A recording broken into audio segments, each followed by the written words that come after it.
मुकुला पीवा पानी टांकी रे पड़ी शालिया पत्नीर पचा मृतदेह यह दूषित पानी पिउछंती पूरा गाँव लोके एभली किसी समस्या देखा मिली नियाली ब्लॉक रे एठाकार शाहनाजपुर गाँव में पानी जल जोगाउथुबा पानी टांकी दूषित हो पड़ी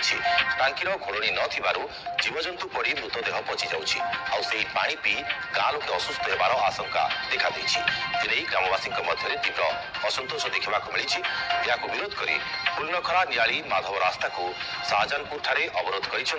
विभाग अधिकारी को एने अवगत करते से शुणु नथिबा अभियोग होइछि सेबडे एने विभाग अधिकारी कौन प्रतिक्रिया मिल पारि नाही। आज सकाल किसी लोक रिपोर्ट आसला पानी फेण आसुची एवं गंध दुर्गंध आसुची तेणु आम देखिलु कौन असुविधा होती ग्रामवासी पिला डाक चढ़ेलु चढ़ेला देखिलु गोटे सारिया पत्नी मरी पड़ी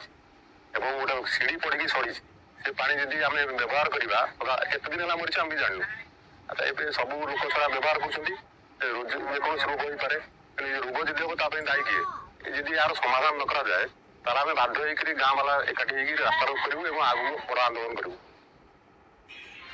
समय सरी ओटीवी लाइव